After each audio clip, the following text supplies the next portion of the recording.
ओम शांति। 4 सितंबर 2024 की मुरली है। मुख्य सार है, मीठे बच्चे, तुम बेहद के बाप के पास आए हो विकारी से निर्विकारी बनने। इसलिए तुम्हारे में कोई भी भूत नहीं होना चाहिए।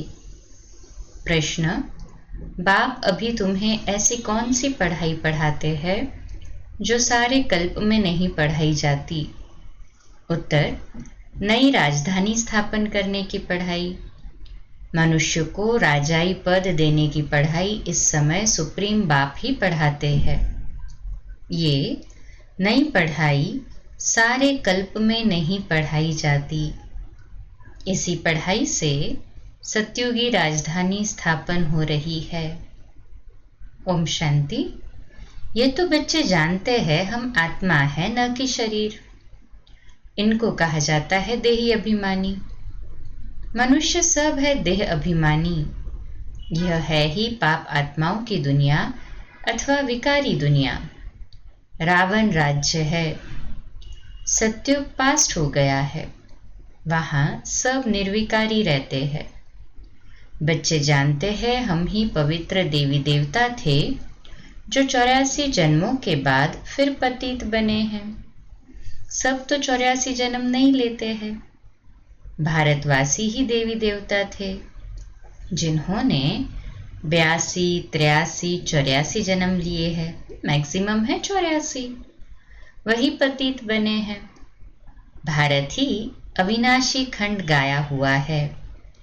जब भारत में लक्ष्मी नारायण का राज्य था तब इसे नई दुनिया, नया भारत कहा जाता था। अभी है पुरानी दुनिया, पुराना भारत। वह तो संपूर्ण निर्विकारी थे, कोई विकार नहीं थे। वह देवताएं ही 84 जन्म ले अभी पतित बने हैं। काम का भूत, क्रोध का भूत, लोभ का भूत, ये सब कड़े भूत है। इनमें मुख्य है देह अभिमान का भूत। रावण का राज्य है ना। ये रावण है भारत का आधा कल्प का दुश्मन। जब मनुष्य में 5 विकार प्रवेश करते हैं, इन देवताओं में ये भूत नहीं थे। रावण मुख्य भूत है, अर्थात 5 विकार मुख्य भूत है। बाबा कहते देवताओं में तो ये भूत नहीं थे। फिर पुनर्जन्म लेते लेते इनकी आत्मा भी, अर्थात देवताओं की आत्मा भी विकारों में आ गई। तुम जानते हो हम जब देवी देवता थे तो कोई भी विकार का भूत नहीं था। सतयुग त्रेता को कहा ही जाता है राम राज्य। द्वापर कलयुग को कहा जाता है रावण राज्य। यहाँ हर एक नर नारी में 5 विकार है। द्वापर से कलयुग तक 5 विकार चलते हैं। अब तुम पुरुषोत्तम संगम युग पर बैठे हो। बेहद के बाप के पास आए हो विकारी से निर्विकारी बनने के लिए। निर्विकारी बन, अगर कोई विकार में गिरते हैं तो बाबा लिखते हैं तुमने काला मुंह किया। अब गोरा मुंह होना मुश्किल है। 5 मंजिल से गिरने जैसा है। हड्डियां टूट जाती है। गीता में भी है भगवान उवाच, काम महाशत्रु है। भारत का वास्तविक धर्मशास्त्र है ही गीता। हर एक धर्म का एक ही शास्त्र है। भारतवासियों के तो ढेर शास्त्र है। उसको कहा जाता है भक्ति। नई दुनिया सतो प्रधान गोल्डन एज है। वहां कोई लड़ाई झगड़ा नहीं था। बड़ी आयु थी। एवर हेल्दी वेल्दी थे। तुमको स्मृति आई हम देवताएं बहुत सुखी थे। वहां अकाले मृत्यु होती नहीं। काल का डर रहता नहीं। वहाँ हेल्थ, वेल्थ, हैप्पीनेस सब रहती है। नरक में हैप्पीनेस होती नहीं। कुछ न कुछ शरीर का रोग लगा रहता है। यह अपार दुखों की दुनिया, वह है अपार सुखों की दुनिया। बेहद का बाप दुखों की दुनिया थोड़ी ही रचेंगे। बाप ने तो सुख की दुनिया रची। फिर रावण राज्य आया तो उनसे दुख अशांति मिली। सत्युग है सुखधाम, कलयुग है दुखधाम। विकार में जाना गोया एक दो पर काम कटारी चलाना। मनुष्य कहते हैं ये तो भगवान की रचना है ना, परंतु नहीं, भगवान की रचना नहीं, ये रावण की रचना है। भगवान ने तो स्वर्ग रचा, वहां काम कटारी होती नहीं। ऐसे नहीं दुख सुख भगवान देता है। अरे भगवान बेहद का बाप बच्चों को दुख कैसे देगा? वह तो कहते हैं मैं सुख का वर्षा देता हूं, फिर आधा कल्प के बाद रावण श्रापित करते हैं। सतयुग में तो अथाह सुख थे, माला माल थे।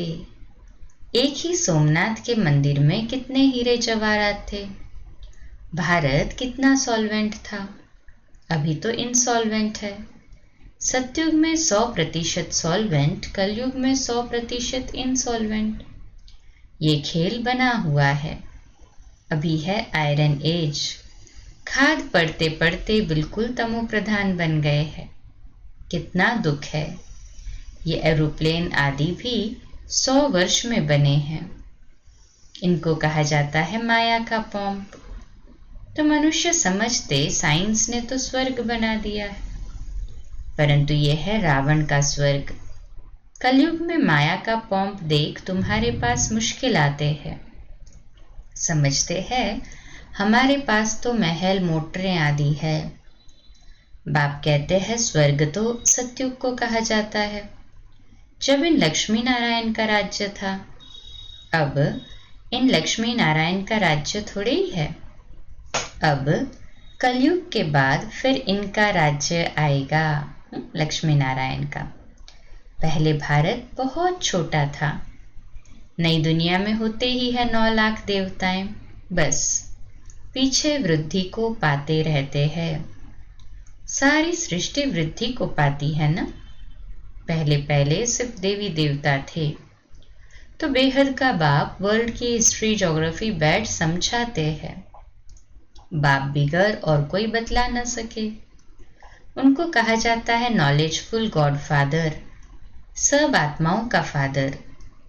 आत्माएं सब भाई भाई है, फिर भाई और बहन बनती है। तुम सब हो एक प्रजापिता ब्रह्मा के एडॉप्टेड चिल्ड्रन। सभी आत्माएं उनकी संतान तो है ना। उनको कहा जाता है परम पिता, उनका नाम है शिव। बस बाप समझाते हैं मेरा नाम एक ही शिव है। फिर भक्ति मार्ग में मनुष्यों ने बहुत मंदिर बनाए हैं, तो बहुत नाम रख दिए हैं। भक्ति की सामग्री कितनी ढेर है, उसको पढ़ाई नहीं कहेंगे। उसमें एम ऑब्जेक्ट कुछ भी नहीं है ही नीचे उतरने की। नीचे उतरते उतरते तमो प्रधान बन जाते हैं, फिर सतो प्रधान बनना है सबको। तुम सतो प्रधान बनकर स्वर्ग में आएंगे, बाकी सब सतो प्रधान बन शांति धाम में रहेंगे। ये अच्छी रीति याद करो। बाबा कहते हैं तुमने हमको बुलाया है, बाबा हम पतितों को आकर पावन बनाओ। तब मैं सारी दुनिया को पावन बनाने आया हूँ। मनुष्य समझते हैं गंगा स्नान करने से पावन बन जाएंगे। गंगा को पतित पावनी समझते हैं। कुएं से पानी निकला, उसको ही गंगा का पानी समझ स्नान करते हैं। गुप्त गंगा समझते हैं। तीर्थ यात्रा पर व कोई पहाड़ी पर जाएंगे, उसको भी गुप्त गंगा कहेंगे।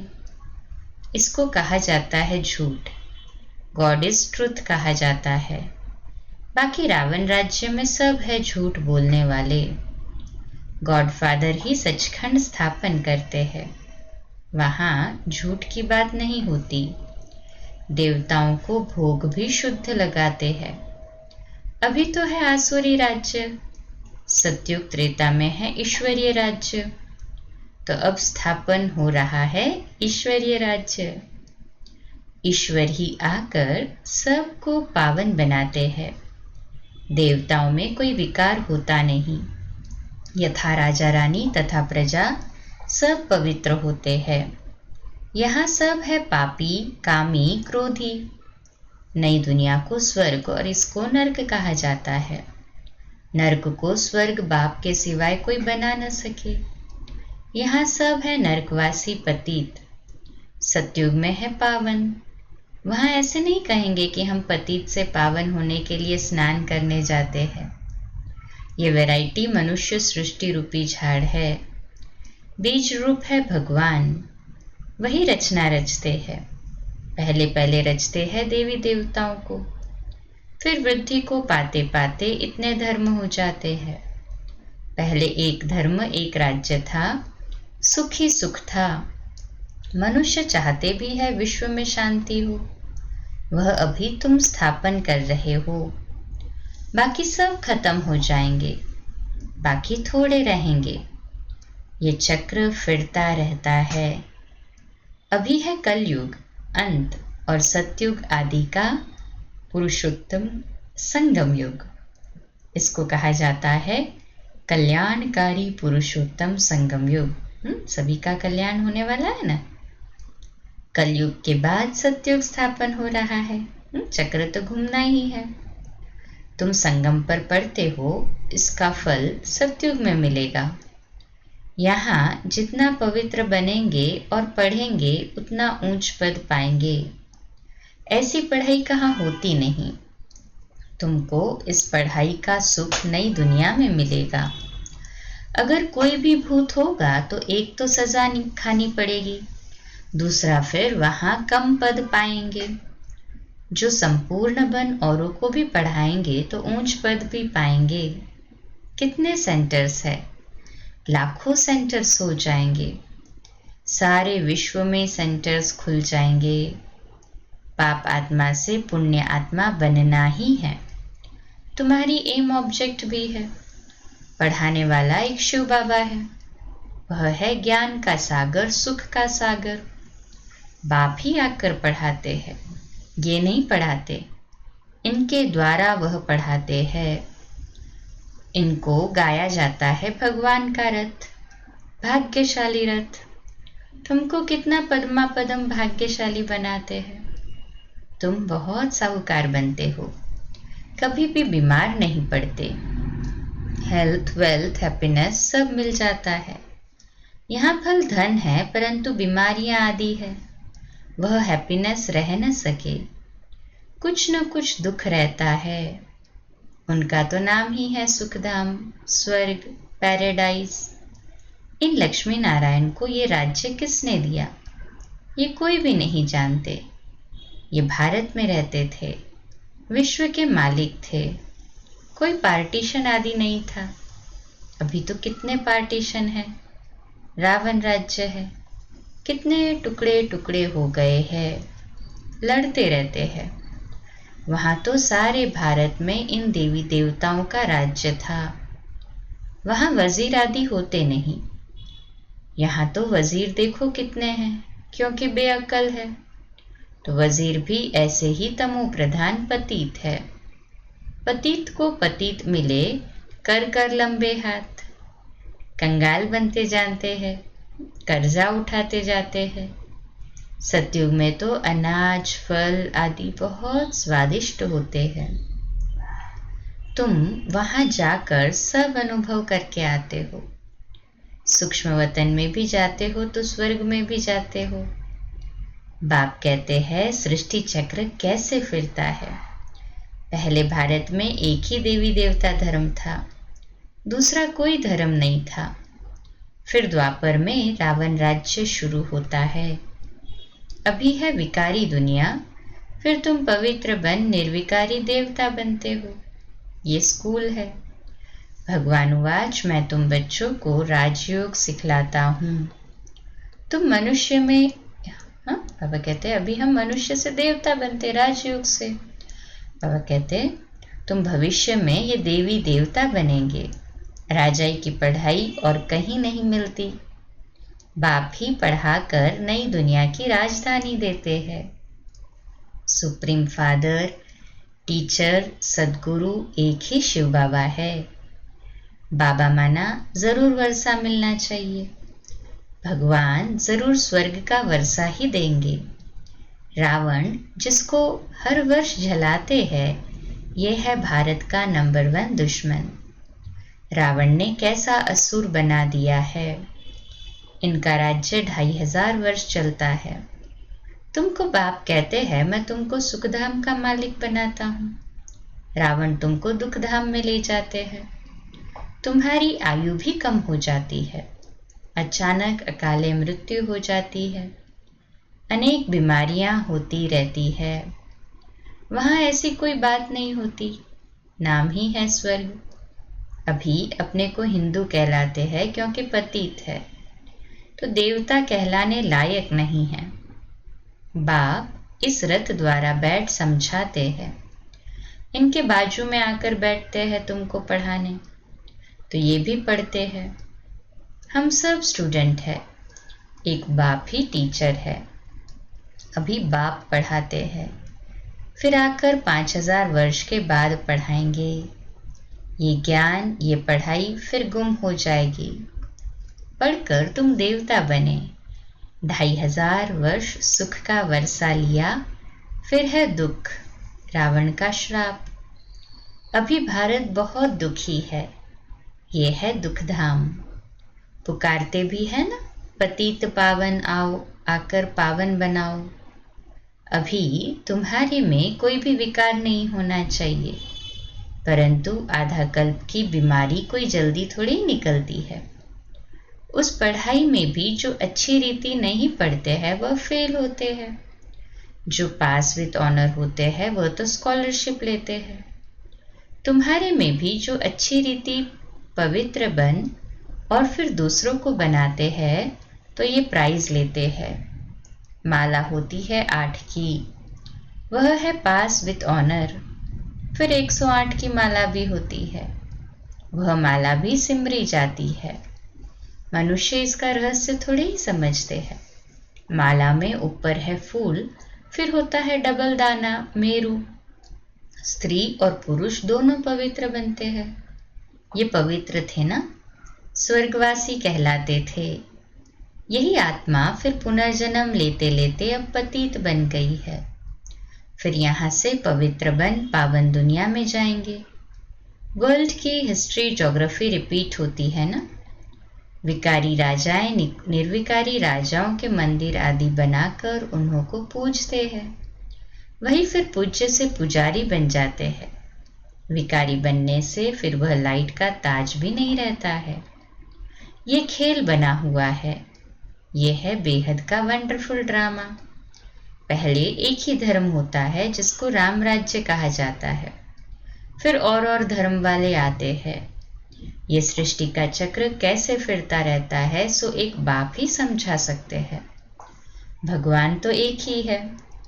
अच्छा, मीठे मीठे सिकिलदे बच्चों प्रति माता पिता बाप दादा का याद प्यार और गुड मॉर्निंग। रूहानी बाप की रूहानी बच्चों को नमस्ते। हम रूहानी बच्चों की रूहानी बाप दादा को याद प्यार, गुड मॉर्निंग और नमस्ते। वाह बाबा वाह, शुक्रिया बाबा, शुक्रिया। धारणा के लिए मुख्य सार है। पहली पॉइंट, स्वयं भगवान टीचर बनकर पढ़ाते हैं, इसलिए अच्छी रीति पढ़ना है। स्कॉलरशिप लेने के लिए पवित्र बनकर दूसरों को पवित्र बनाने की सेवा करनी है। दूसरी पॉइंट है, अंदर में काम क्रोध आदि के जो भी भूत प्रवेश है उन्हें निकालना है। एम ऑब्जेक्ट को सामने रखकर पुरुषार्थ करना है। आज का मीठा वरदान है, माया की छाया से निकल याद की छत्र छाया में रहने वाले बेफिक्र बादशाह भव।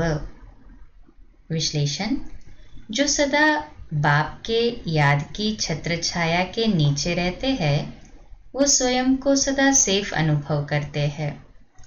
माया की छाया से बचने का साधन है बाप की छत्र छाया। छत्र छाया में रहने वाले सदा बेफिक्र बादशाह होंगे। अगर कोई फिक्र है तो खुशी गुम हो जाती है। खुशी गुम हुई, कमजोर हुए तो माया की छाया का प्रभाव पड़ जाता है, क्योंकि कमजोरी ही माया का आवाहन करती है।